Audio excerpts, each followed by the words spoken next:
Welcome back, everyone. My name is Teresa Eyring, Executive Director and CEO of TCG, and my pronouns are she, her.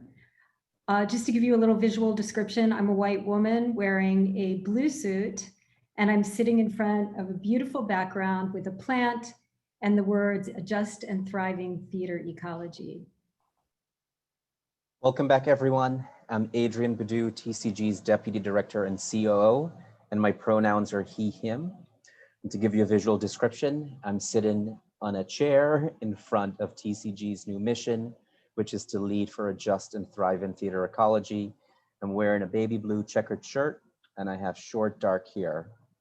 Also, today is Veterans Day, and we want to honor those who have served our country, especially any veterans we have with us today. Thank you for your service. Yes, thank you. I hope you all had a productive and enjoyable series of breakout sessions. Although I long for the days of our in-person gatherings, I am always surprised by how deep and meaningful these virtual connections can be. So thank you everyone for participating in our summit with such generous spirits. This is the closing plenary of our summit on governance, and that means saying goodbye to some of you, but it doesn't have to be a long goodbye. If you'd like to continue working together on the demands, I co-facilitate monthly meetings on the demands with Corinna Schulenberg, and we'd love to have you join us. You can also stay connected with your peers on the TCG Circle, where there are an ever-expanding number of affinity groups that are meeting regularly.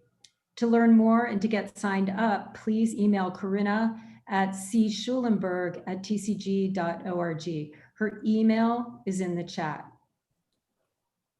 I also want to remind you that we can share thoughts, reflections, and questions on the Fall Forum whiteboard. You can find the link in the chat. And if you double click on that, you can leave your thoughts there. If you do share a couple of things there, it will help welcome and provide context for those who will be joining with us tomorrow.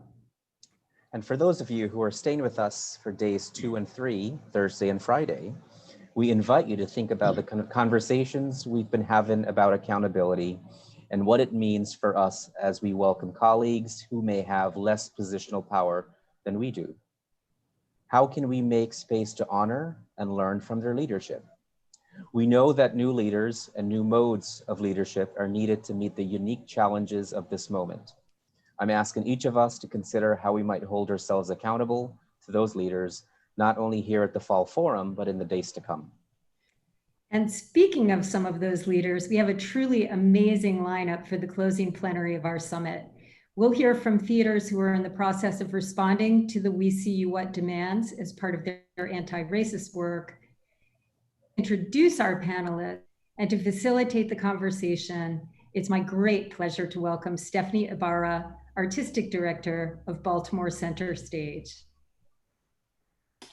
Hi, everyone. I am indeed Stephanie Ybarra, Artistic Director of Baltimore Center Stage. My pronouns are she, her, hers. I'm zooming in from the unceded ancestral lands of the Piscataway people and the Lumbee people, now known as Baltimore.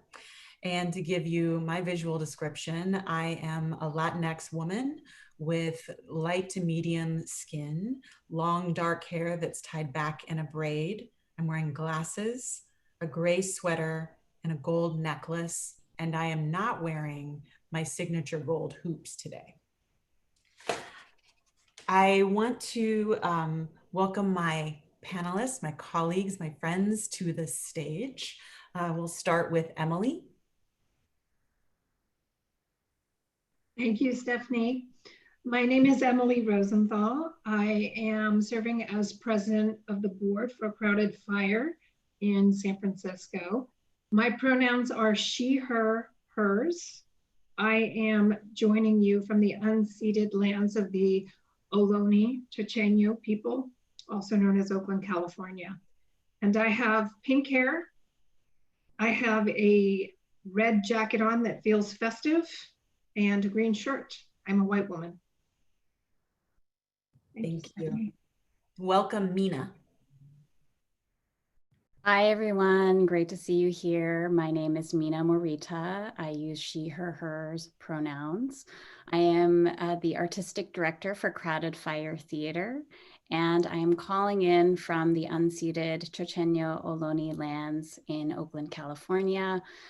And I am an Asian American mixed race woman. I have dark hair that is currently up in a bun because it's getting too long. And I have hoops on of a different kind.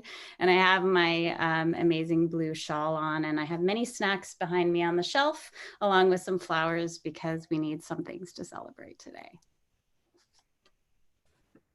Welcome, Diane. Hi, I'm Diane Yu. I am she, her, hers. I'm on the land of the Lenape in Manhattan, in New York City.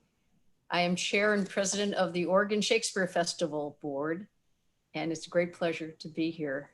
I am I guess I would say, diminutive Chinese American woman wearing a green paisley jacket with a background of beautiful fall foliage. Welcome, Maria.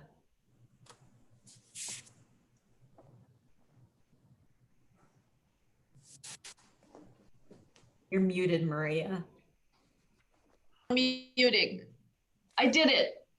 You'd think I'd figure that out by now. I'm Manuela Goyanes. I use she, her pronouns. I'm the artistic director of Woolly Mammoth Theater Company in Washington, D.C., which is also the unceded land of the Nacotchtank, whose descendants are the Piscataway people.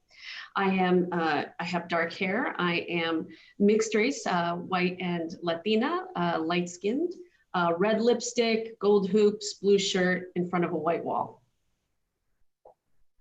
Welcome, Nataki. Hi, everybody. I'm Nataki Garrett, the artistic director of the Oregon Shakespeare Festival. I use she, her pronouns. I am currently in what is now known as Ashland, Oregon, but what is actually the original lands of the Shasta and the Takelma people. I am sitting in a room in front of windows and white curtains. I'm wearing a black blouse and I have a gold necklace on, and I have gold hoopish earrings on as well. I'm wearing glasses. My skin is dark brown. I'm wearing purple lipstick and I have dark brown locks. And finally, welcome, Lynette. Hi, everyone. I'm Lynette. My pronouns are she, her, hers. I am the board president at Woolly Mammoth Theater Company in Washington, D.C. So I am on the ancestral homelands of the Nacotchtank people, whose descendants are the Piscataway people. What you can see behind me, if you have eagle eyes, is a print of the gates that Jean-Claude and Christo did in New York several years ago at this point. There's also some other prints and bookshelves on the other side of me. I feel like I'm forgetting something. Maybe I'm not. I'm delighted to be here with all of you. Thanks, y'all. So before I dive in with questions, just to put context around how we're going to spend the next 45 minutes, what we are not going to do is move through a checklist of demands in any kind of perfunctory way as if there is a definitive roadmap for anti-racist work.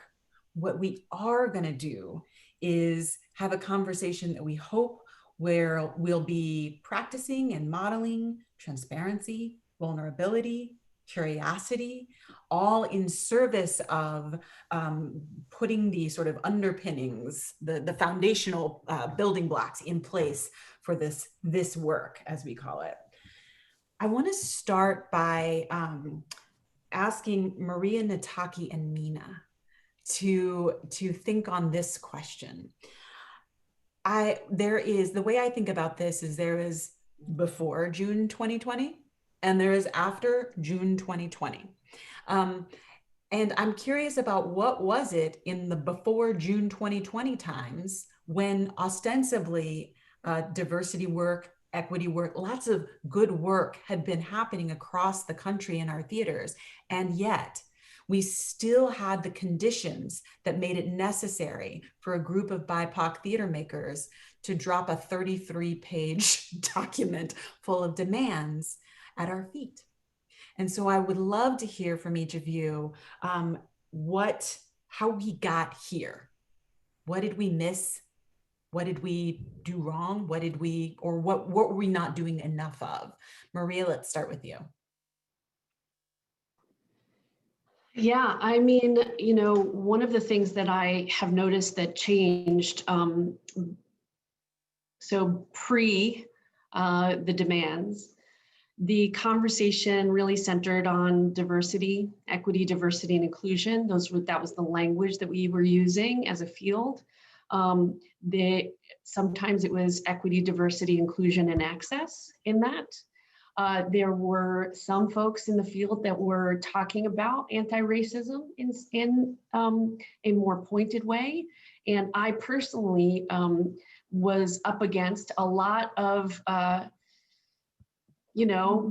conflict and tension whenever I used the term, because it felt divisive, or I was told that it was divisive and that it wasn't as inclusive of all forms of oppression and harm. And what happened after is that the demands, I think, coincided with not just, more murders of more Black and brown people and trans Black people that have been happening. And it's just unconscionable how it has continued and how we as a country can't figure out how to mobilize to actually change that. But what has happened is that there are people like Professor Kendi and his How to Be an Anti-Racist. There are other folks who are saying, here's your anti-racist reading list. It is actually that the demands coincided in our theater field with a larger understanding, conversation. Something opened up, I want to say, for a lot of people to understand that what we were talking about when we talk about racism is not just people in hoods, and that it is everyday occurrences that make it hard to weather and actually move through the world, with those micro aggressions, etc. So that to me was a big shift, because suddenly after the demands dropped, what I was getting, and this is a governance thing, what I was getting was, oh wow, Wooly was so ahead of the curve by saying anti-racist, as if we were saying it before everyone else. And the fact of the matter is, no, we weren't. Black and brown people have been saying that for a long time. And we're just getting on that. We're just understanding it in a different way and able to actually embody that in a different way. So for me, that's what I would say is one of the big shifts that occurred around that time of the demands in terms of the zeitgeist as well. Mina, Nataki, do you want to add to that? Yeah. Nataki, would you like to speak? Okay, thanks. Yeah, I think, all of this capital D diversity work that was happening before June and ED&I work, it became about the quickest way to make a task list to then have artists on our stages that we could then write grants to get more money for our organizations, and then maybe including one or two people in community engagement positions or on one or two people on our boards, so that we were playing to the optics of diversity or inclusion. And I think I was saying this yesterday as we were preparing for this panel, but I've been reading The Revolution Will Not Be Funded, which I recommend to everybody, which is really looking at the nonprofit industrial complex and academic industrial complex, and understanding how all of the work has been only approved by primarily white power holders, and all of the movement and organizing has been primarily moved through these very small, narrow pipelines. And so once June happened, and it was suddenly something that was a movement and not led by a couple of people, but all BIPOC people who are involved in the theater, and all of the people in the streets related to really seeing what was going on and becoming aware that everything is precarious. Everything is precarious for every one of us. That it became a moment of reckoning for all of us. And so even speaking with my I statements here from Crowded Fire and from myself, we had been spending a lot of time moving a historically white organization into being a fully BIPOC organization. And as you said, we've been doing the work and then very far behind many of our theaters of color, our Black institutions, our Indigenous folks, and organizers. And we came to a moment in June where it was like, oh my gosh, we're interconnected. Our artists move through these other spaces also. And because of capitalism, they're taking these contracts where they're going to have a less precarious financial life, but at what cost? And what kind of harm are they encountering? And so one big shift for me personally is I stopped thinking of myself as an institutional leader, and I started thinking of myself as a stakeholder in this community, as we all should, and that if we do not all realize that we're interconnected and we do not lift all of us together, and everybody better get on this boat, because if we don't all change, the only other choice is divestment. And I have big questions about what that looks like, but I'm not ready for it yet. And it feels like we're in this moment of reckoning that an inflection point where change can happen. And so I'm digging in for this next year to 2 years to see if I can help move other primarily white organizations. And if people are not ready to come along, then I'm going to move into other strategies and directions. And I feel like a lot of my colleagues are thinking the same thing. Nataki. Yeah, somebody, as we were talking about this, preparing yesterday, somebody said that the goal is to be less harmful. And this sort of stuck with me over these last few hours, just really thinking about what that means and the difference between how was less harmful, how were we less harmful before, and how are we less harmful now? So I feel like there was a kind of, I don't know, an evolutionary moment at OSF, a kind of realization and reckoning on the part of the board at the moment at which the protest ensued around the murder of George Floyd. I think that prior to that, there was a kind of normal apathy around how we might engage this work, what it might mean, what it does, how we might do it, who we might affect if we were to do this. And I think that what June offered was a pivot point. For me personally, June for me was a moment where I sort of decided that that my point of focus in the work could no longer be around forcing a group of people towards something, that it actually had to do, and I had to create a space in which I could umbrella and sort of protect people from harm, because the board had not moved forward as they are in the process of doing now. The thing I do want to acknowledge is that all progress is progressive, for which I mean OSF is well known as sort of championing the work of EDI, and for at least a decade, if not two, there's been a real focus on OSF as the sort of standard bearer for the work. And when you get here, what you realize is that you might be a little bit further ahead, but it's relative to how far back it goes, and that progression has taken its toll on your BIPOC staff.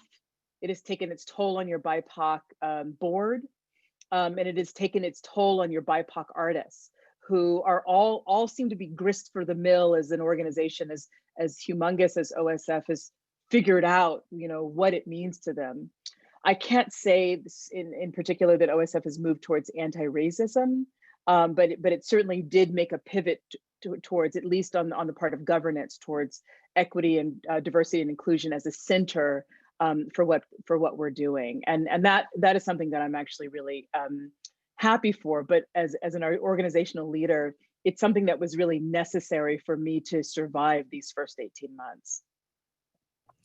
Thank you. So I want to bring Emily, Diane, and Lynette into this and get at this from a board perspective. So we're talking a little bit about the forward movements, sort of regardless of where your institution has been, it must keep going.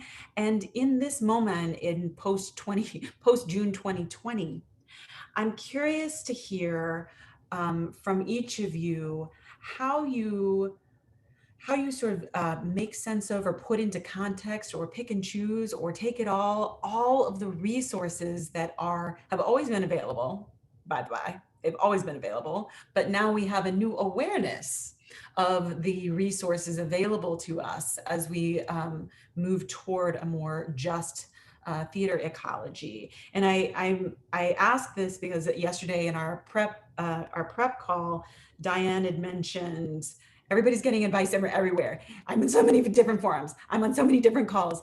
And so in the context of We See You White American Theater and the demands, in the context of the living document coming out of the Bay Area, in the context of all of the organizing that is happening across the country that is BIPOC led, how do you find your way and how do you lead your board? Let's start with you, Emily.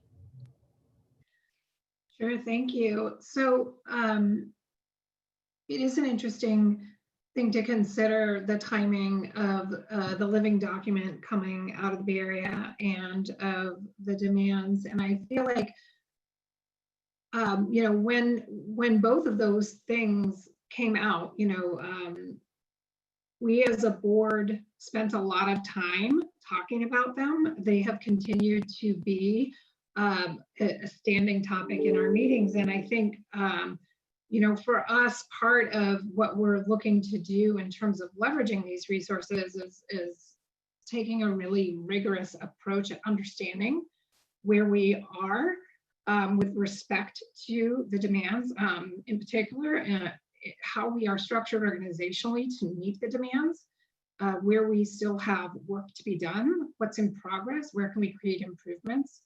And so we have an EDI squad that is made up of resident artists, staff, and board members who are taking a line by line approach to that. And it's you know, not reading it and taking it off, but it's really like engaging in discussion and then sharing that discussion back with the board and having these deep dialogues where there's a lot of listening and collaboration. And so I do think that, you know, that has served us really well in terms of sort of informing the board about where there's gaps for us and where we need to be pushing a little harder as an organization. Diane, do you have something to add?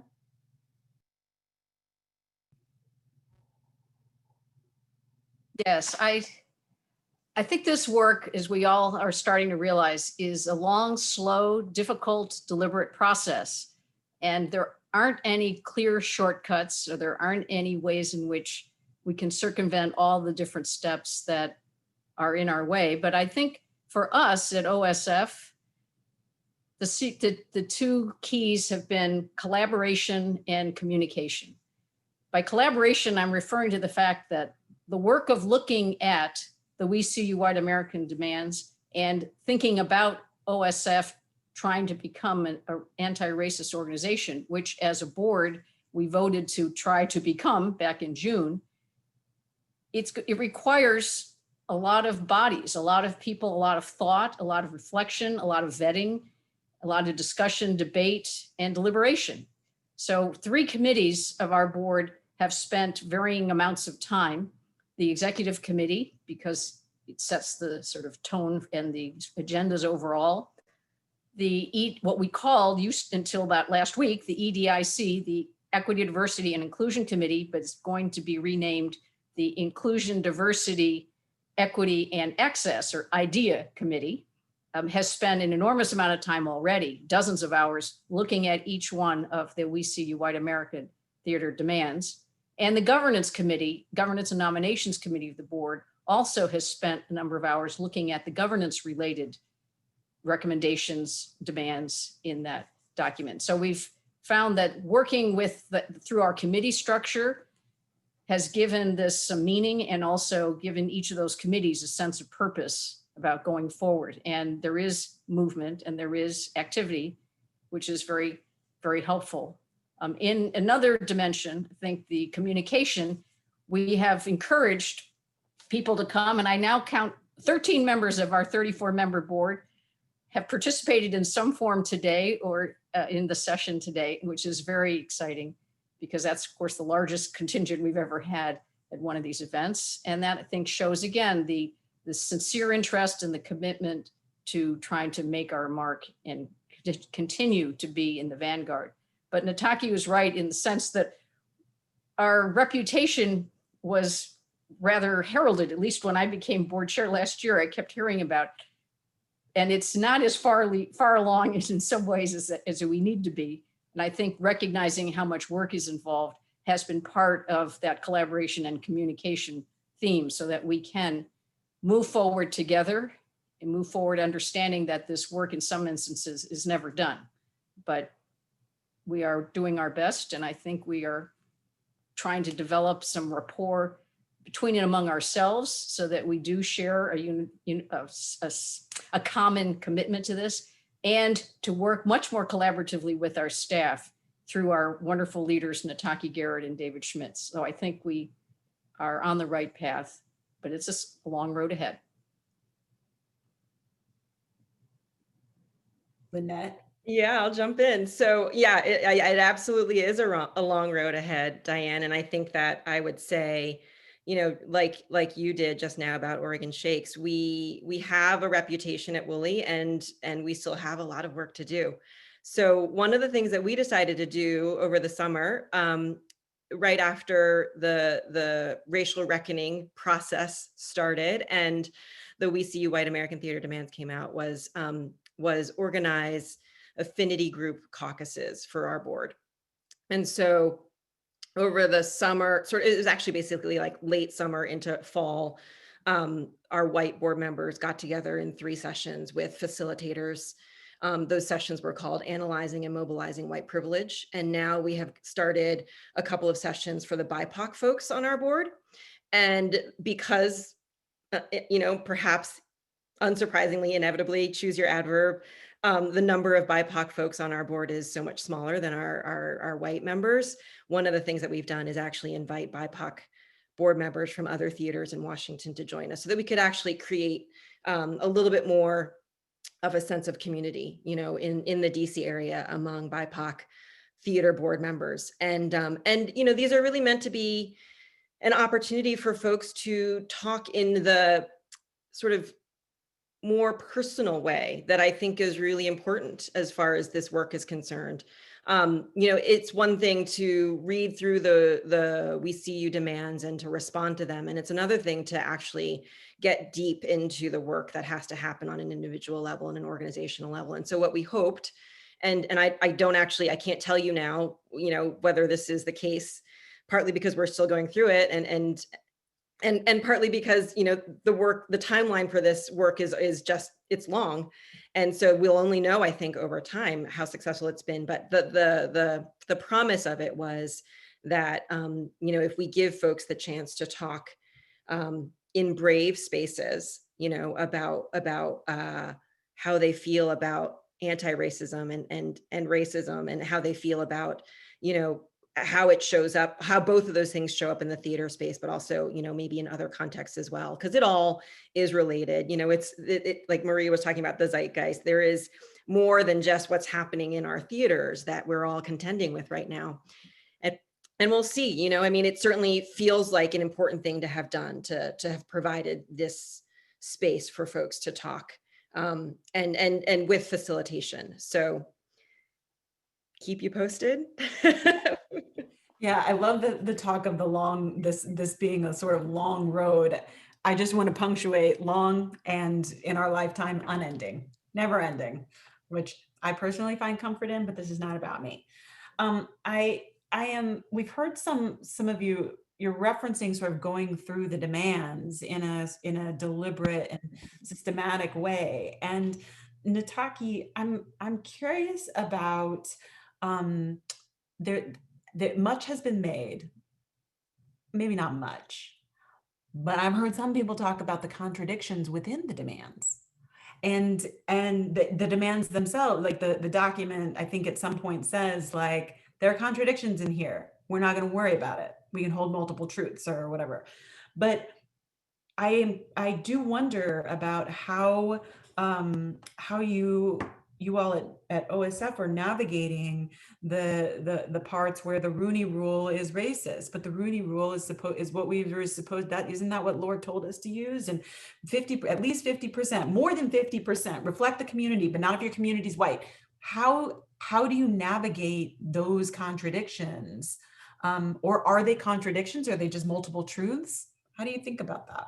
I think they're both. I think they're contradictions and multiple truths. And I think that's sort of true of any kind of mass document that asks people to engage in creating spaces where there's less harm, that you're trying to cover as many bases as possible. I think the first thing that was really interesting with the way that my staff decided that they were going to work on this document, and only a small contingent of the staff that worked together anyway. And the first thing that they had to do was reimagine the demands for a Black female leader, because there was something inherent in the writing that made it very clear that the demands were actually for white male leaders to meet these demands, and that the demands didn't seem to be aware of other kinds of leadership. So even within the document is a kind of inherent racism that determines that a leader is a white male and then anybody else is sort of the other kind of leader, as opposed to centralizing this idea of what leadership actually is and what is important about leadership. So I think the other thing at OSF is that I don't know for sure, but I believe that our director of equity has been at OSF for much longer than some other directors of equity at the theaters. So there is a kind of history of this work at OSF, and I think the thing that's coming up to bear now is where the previous work is meeting this work, and how those two things converge, because there were a whole host of things in the world of equity, diversity, and inclusion that encompassed our director of equity and the world that they had to work in. And now with this focus on these demands and anti-racism, and really specifically creating these spaces in which you do less harm to individual artists that come and do their work at your theater, there's a kind of friction, because the thing you have to realize is where you have supported harm because of the way the institution had to run, where you have created space in which you were playing a long game and you sacrificed, in a harmful way in order to get to something else. And I think one of the things I like about the demands and the way that they're being implemented in strategy at OSF is that the demands are very short. They're short term. They're right now. Fix these things right now. They are progressive. There are things that you can fix over time. But as a guideline, if you were to follow it linearly, if you follow from the first demand to the last, you actually can see how you fix the first thing, and then the last thing is actually possible. And that's something that also has come out of the work that a couple of my teams are engaged in at OSF, and trying to implement this into basic operations, into production operations, into artistic operations. Oh, we love a dramaturgical analysis of the demands. Thank you for that. Mina, we've talked, the phrase, the word work, the phrase, the work, this work, has come up over and over again. And as I'm listening, we're talking about equity, we're talking about diversity, we're talking about inclusion, we're talking about access, we're talking about anti-racism, we're talking about dismantling white supremacy, we're talking about immediate term, we're talking about long term. Can you help us or how do you understand the underlying assignment that is the actual work? How do we get a sort of shared understanding of what the work actually is? Yeah, I mean, for me personally, and in the spaces that I've so far been learning. The work is about how do we make it possible for collective listening and wisdom to emerge on a day-to-day basis. That goes from the smallest decision to the largest decision. It means that there's transparency in the room. It means you're going to have 5 meetings, whereas maybe it took you 1 meeting to make a decision. It means you're not building a strategic plan with 2 people. It means you're building a strategic plan with your entire organization and with all of the independent artists who are the center of the work that we make. It's not the building, it's not the institution, it's the artists who are making this inspired, possible world for us to exist in. It means accountability.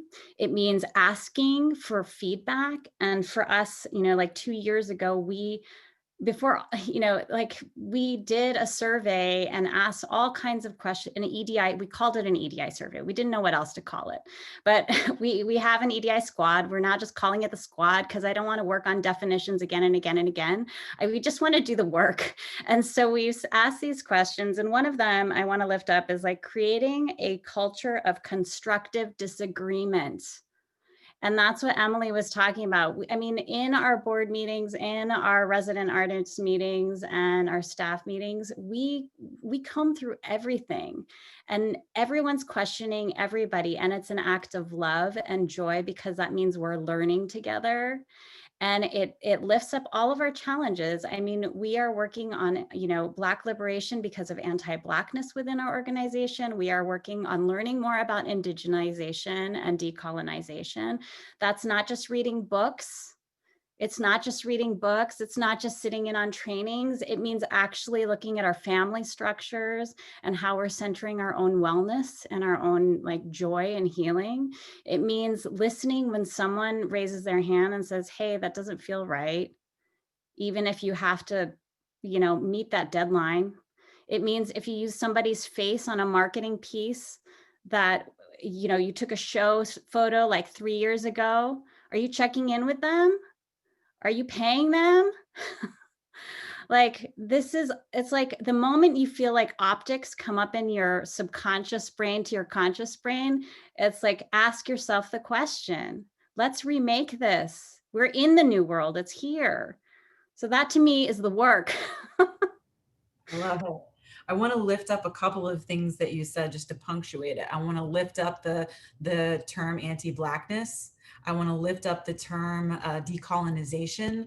I want to hold those up as a sort of, if you think that you are doing the work and you have yet to dive into those realities or those concepts, then there's more work to be done. We have to, I have so many questions and my little timer is just like ticking away. And so I'm going to wrap it up soon-ish. But what I'm hearing that I love that all of you are sort of saying is this idea of the long road, this idea of the dramaturgical analysis. Thank you very much, Nataki, of you start here so you can get to here, really speaks to I can't overstate the magnitude of the work. And even as each one of you are reflecting on the work your organizations have done and you have done, it sounds like there's ever more. Show me your anti-racist policies, and Mina will show you that you are not compensating people, 3 years after you plastered their photo all over the thing. Show me your sort of your budget, and Maria will show you where the economic disparities are. Show me your board recruiting plan and all of the ways that that you eliminated the give-get, and we will show you. You see where I'm going with this? Never done. At the heart of this, though, is this really, Maria, this is your moment, my friend, my love. At the heart of this is a thing that is incredibly hard to talk about, tricky, to talk about, but we're going to practice talking about it nonetheless. Allison brought it up this morning, actually, when she invoked the way capitalism is undergirding all of the various forms of oppression and exploitation in our country, and then, which means by definition, in our business. My question is, Maria, why is this so hard to talk about? I mean, I really struggle with it all the time. And and we've talked about this a ton. I actually went to go get a notebook because I don't know who has listened and or read Resmaa Menakem. He is so brilliant, and he talks about this a lot. And specifically, one of the things that he said was, look at this country that can mobilize trillions of dollars in relief effort, trillions of dollars in relief effort. But why now versus before? And I kept thinking to myself also about sort of what happens in, again, like the capitalist narrative of things, right? So we're seeing with COVID, the story, the narrative is, look at the frontline worker, look at the grocery store worker who died from COVID, a human interest story, how awful, let's actually soften the fact that there is mass dying happening right now in this country. And not talk about the fact that we're not giving anybody health insurance, and everybody wants to actually step away from that right now in this administration, thank goodness.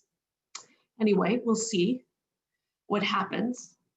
But the point is that it has a contradiction built into it because it only really cares about itself. And so that interconnectedness that Mina was talking about, being a stakeholder in a community, is not actually part of the conversation. And it shows up in like insidious ways. So for me, it showed up really recently in the show must go on mentality, which is like the harm happens and no one, like we stop sort of, but we got to keep going because the show must go on regardless of whose backs it's on when it's, as we move forward. And so I really struggle with this on the governance side because, racism in this country has always been used to amass wealth and power in fewer and fewer individuals. And so therefore, if our nonprofit industrial complex is actually about asking for that wealth to be redistributed, who is it getting redistributed to? And how are the folks who are getting it also redistributing that? And how are we actually becoming an interconnected community really? Or are we really going to only be out for ourselves? It's really tough. It's really tough. And again, the magnitude of the issue, like there are that you put one foot in front of the other, just like Nataki was saying, and the demands are asking us to put one foot in front of the other while also not losing sight of that bigger centuries old issue that is constantly working on all of us, which is why in the last 9 minutes and 30 seconds of this panel, which is why we are not going to say, well, if you just turn your "We See You Demand" hymnals to pages ... and ... that's going to be the lever you need. This is the tried and true strategy. It doesn't work like that. However, each one of you has in this conversation and in your leadership within your communities, you have employed value sets and skill sets. And so in the spirit of sort of sharing with the almost 200 people who have come to this session to get some insight into how to use these tools that the BIPOC theater makers of our communities are giving us, I'm curious about what you would put in that toolkit. What is the idea? What is the value set? What is the skill set that is actually needed to get us through? And Lynette, I'm hoping we can start with you. Sorry, do you want me to start? No, I could it's start. okay. It's totally okay. You actually gave me the perfect segue because I was thinking, you said I'm curious, and I was like, curiosity is absolutely one of them. You know, I'm thinking about our friend Kwame Kwei-Armah, and you know, there was a session that he did for Woolly a few years ago, and one of the things that he said, it was an anti-racism panel, though, as Maria said, we weren't actually calling it that then. We talked about it, but that wasn't, you know, that wasn't necessarily the term that we were using. But one of the things he said was, you can win the silence without winning the argument. And that was really, really powerful to me. And it stays with me. I mean, particularly when you think about what's happening in our political universe, you know, there's so much divide, and I don't know how we bridge that. I don't know how we get to the healing that we need as a country, but I know that shutting folks out isn't the way to do it. So I think curiosity is really important. And I will say, you know, I'm just going to say this, right? Like, the theater world is so much more progressive than so many other parts of our society. And yet there is still so much work to do. You know, we tend to be in groups of people who are liberals or progressives, and white supremacy culture still shows up, right? So like, we have to figure out a way of having these conversations, even when we think that we all agree, right? And I think that's a little bit of why we decided to do the affinity group caucuses. But so I would say curiosity, I would say humility is a big one, because none of us has the answers by ourselves, and hopefully, you know, we sort of work our way towards an answer, or multiple answers, you know, because there are multiple truths, you know, together by having the really deep and intense and uncomfortable conversations, and just being open to, you know, the other perspectives that are going to be brought to bear, hopefully, if you've got the right people in the room or around the table or in the Zoom. And then I guess the third thing I would say is joy. This work is really hard, and there are so many days when it feels to me like, and because I do this work actually outside of the theater context too, and in contexts that are much more difficult than the theater context sometimes. It's really hard, and a lot of days it feels like we are going backwards and not going forwards, and you just have to find the joy within the, like, the snail's pace progress that it sometimes feels like, and I do, and I'm grateful for that. And I'm grateful for, you know, just sort of the sense of purpose, the sense of meaning that I can attach to doing the anti-racism work. And just like being in partnership with not only our executive leaders at Woolly, but just, you know, the theater community actually is so great on this topic, and everybody is such good resources for each other. And the way in which we lift each other up, you know, for me, that is a source of a ton of joy. So I'll stop there. I know, I was like, wow, she's gonna give the whole curiosity, humility, and joy. I'm writing it all down. In the last 5 minutes, lightning round, 1 minute or less, what are the other things we put in this toolkit? What are the other things we need to move forward? Diane, do you want to jump in? Sure. I think one of the reasons this work is hard is that it does involve many steps of acknowledging problems, discovering them, engaging people, becoming transparent about it, and then developing accountability. So those steps are slow, but they're all necessary. I would put into the toolkit 3 I's. I just like that kind of symmetry. First, imagination. What we're trying to do has never been done before in this country. So there should be boundless opportunities in imagination. Secondly, I think integrity. You do need to have principles, values, and a real purpose to this that your board and your staff are all buying into, because otherwise it's very, very hard to move this. Any kind of systemic or organizational change is a big lift. It's a heavy lift, and you're going to need that kind of support in terms of moving forward with integrity.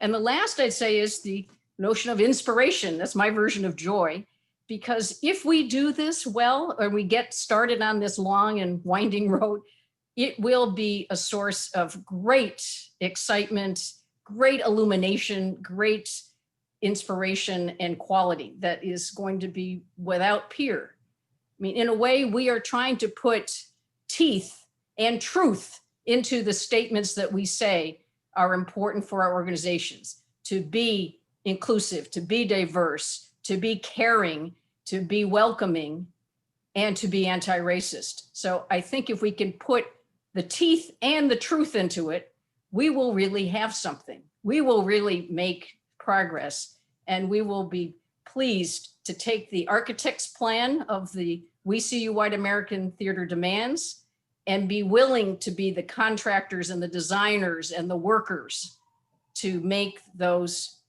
come into realization. All right, great. Thank you so much, Diane. Curiosity, humility, joy, integrity, imagination, inspiration, teeth, and truth. Nataki. Yeah, I have a couple of things. Trust your impatience and trust when people are impatient around you. The image I have is when you're a little kid and you're trying to put on your shirt and you get stuck in it. And that feeling that you're not moving in one direction or the other is how this work often feels. Trust that means that you're in the middle of the work. Trust your frustration with that, and trust feeling uneasy. The point of this work is not so that you feel easy. It feels better for you. If it does for you, then good. If it doesn't, then that's not where you are in the work. You're not trying to get to a place where you feel good and where you have less frustration and you have more ease. You're trying to get to a place where the people around you have those things and experience less harm. And the last thing I'm going to say is, be the choir.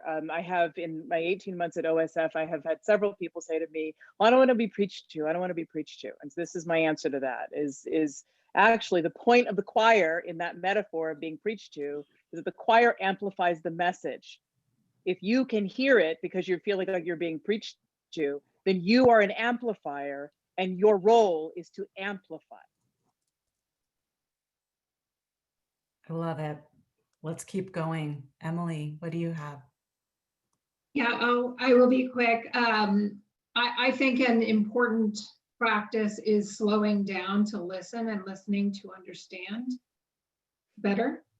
And I think another practice that is really integral is recognizing when harm has been done and apologizing for it with,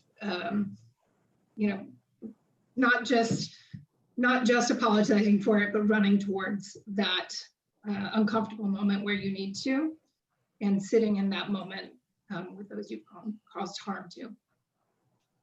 Yeah. Mina? Collective wisdom, and also listen to Black people and Indigenous people. If they are saying something to you, listen. That is love. Even if it feels just uncomfortable and hard, that is love. I've learned so much. I'm so grateful. And I will continue to learn. And I also want to say, don't compartmentalize. That is white supremacist trait. That is a trait. Just like we always talk about right now in this national moment, like, what did you do during that time? This is the moment. What are you doing during this time? What are you going to tell the people who come after? What are we building for them? That is all. Thank you. Check. Maria. Oh my goodness, there's so many things. I want to lift up the constructive disagreement that Mina brought up earlier. The way I have thought of that is often productive dissatisfaction. If you are not productively dissatisfied with the state of being of what's going on right now, that means your analysis is not deep enough. And therefore, there's probably more stuff for you to look into and learn and understand that is different from your own experience. So let's actually try to be productively dissatisfied by the status quo around us, because we know there are people being left behind. I also want to lift up something Mina also said yesterday about learning how to apologize. And I want to give Mia Mingus's information, put it into the chat. She has this wonderful blog post about the elements of a great apology. And that is something that if we can all do, just like Emily, you were saying, if we can all do and like learn how to do that better, that will actually go a long way. And finally, Adrienne Marie Brown, move at the speed of trust. Yes. Sorry, I was going to write it down, but I know that one.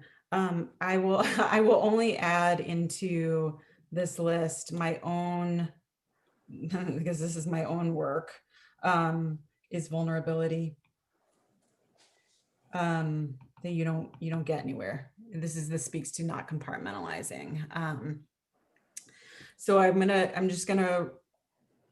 I really should not do my notes like this. Otherwise I could just be showing, but I will, I'll read them. Sorry for the visual learners. Just to say that just to bring us back around, we started with a 33-page document, right? With multiple bullet points and lots of contradictions and lots of good advice and work and demands. But the actual sort of things we need to be practicing and operating with as a community in order to get any of that done for real are curiosity, humility, teeth, truth, integrity. We need to slow down. We need to embrace joy, imagination, inspiration. We do not need to compartmentalize. We do need to be productively dissatisfied. We need to listen. We need to trust, move at the speed of trust, and we need to trust that impatience, that uneasiness, that frustration.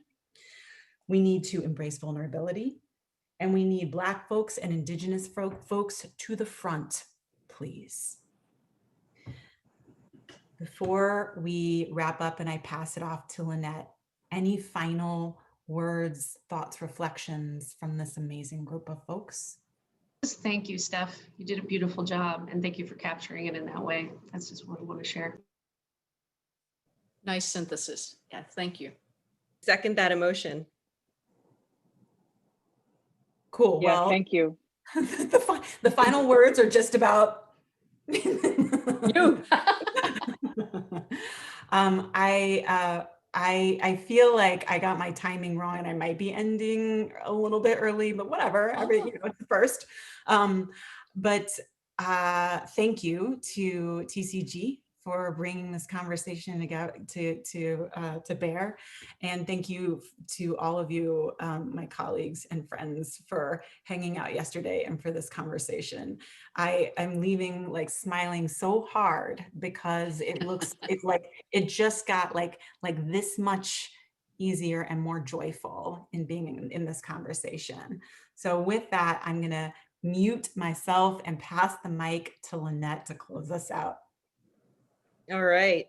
So some of you know this and some of you don't. I am a yoga teacher in my non-theater life. And so I've been asked to close us out on day one.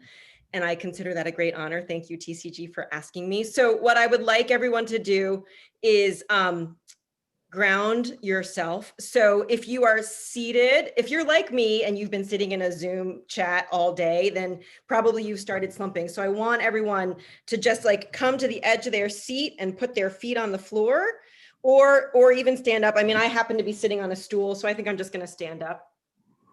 And I want everyone to close their eyes, and I want you to roll your shoulders back.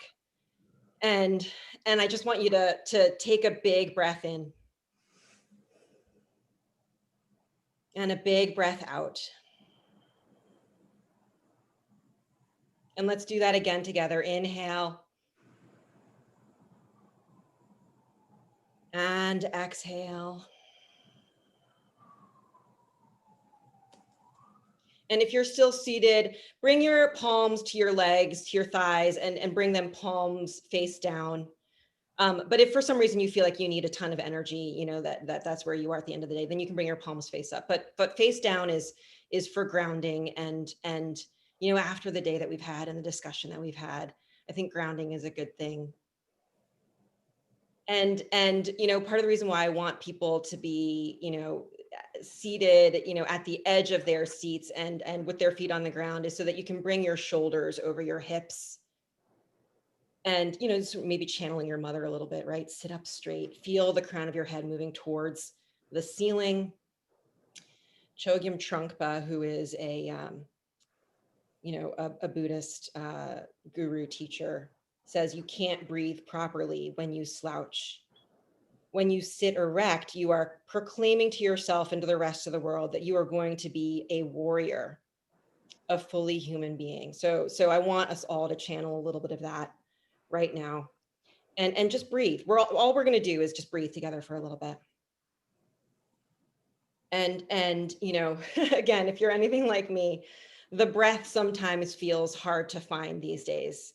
It felt like we all took a huge exhale, like the biggest exhale we had taken in 4 years on Saturday. And then things started to get a little difficult again this week, or at least that's the way it feels to me. And so what I want to offer you all is just a little bit of time to breathe, and to breathe in a particular way. And this is actually something that hopefully can be useful to you, you know, beyond the theater world, or if you're a yogi, then some of this is probably stuff that you know already. But you know, we all have moments where we need to slow down. We were just talking about that.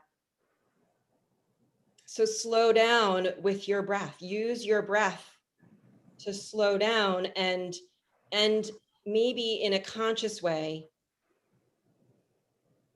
bring more attention to your exhale. And I say that because when we exhale, we activate our parasympathetic nervous systems.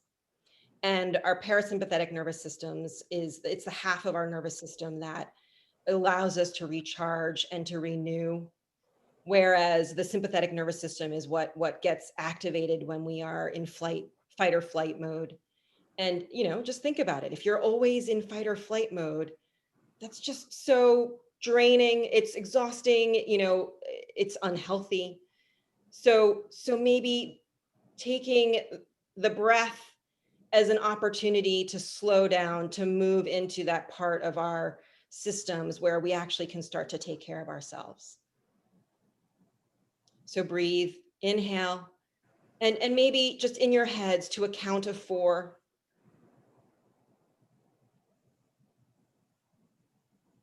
And then exhale to a count of 6.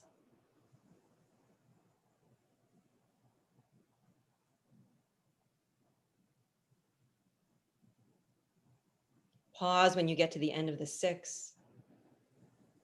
And then inhale again to a count of 4.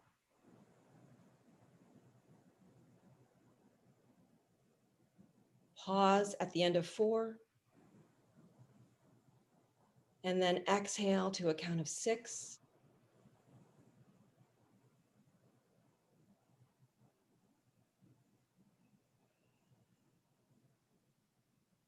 Do that again. Inhale, count of 4.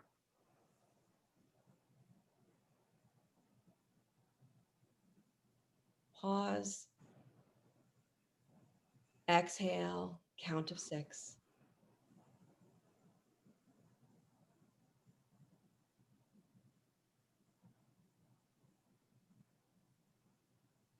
Good. And you can just keep doing that for a little bit longer. And just notice that however amped up you might have been coming out of that great discussion, or just really out of the whole day's worth of discussions, maybe you're actually in a place, you know, in your body where you can feel the absorption of all of that discussion into your cells, into your fibers. And it can, you know, sit with you in a different way. And you know, if your eyes are actually open, then maybe you've seen me bring my hands to my heart. And if your eyes aren't open, then feel free to do that. And just inhale again, and feel your hands move with your inhale.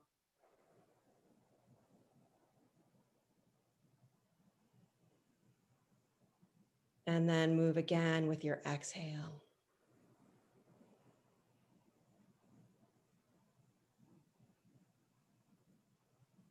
Good. Inhale again.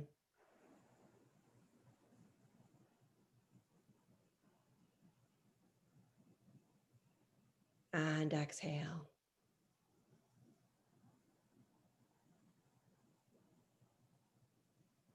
And if this feels like hard work, you know, that's okay. We don't always pay as much attention to our breath as we should.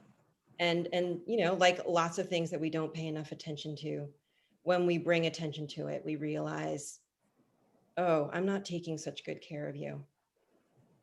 But I'm reminded of something that I think it was Ariana Huffington who said, you know, we all have some sense of how much battery is left on our phones. And are we really thinking about how much battery we have left in us? Good. One more big inhale together.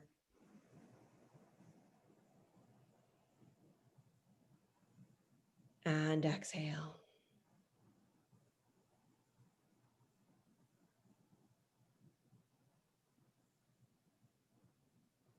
I'll close the way I close my yoga classes. The light in me honors the light in you. Namaste, friends. It's been such a pleasure being with you for the last hour or so. And I think someone from TCG is going to say a few wrap-up words, maybe.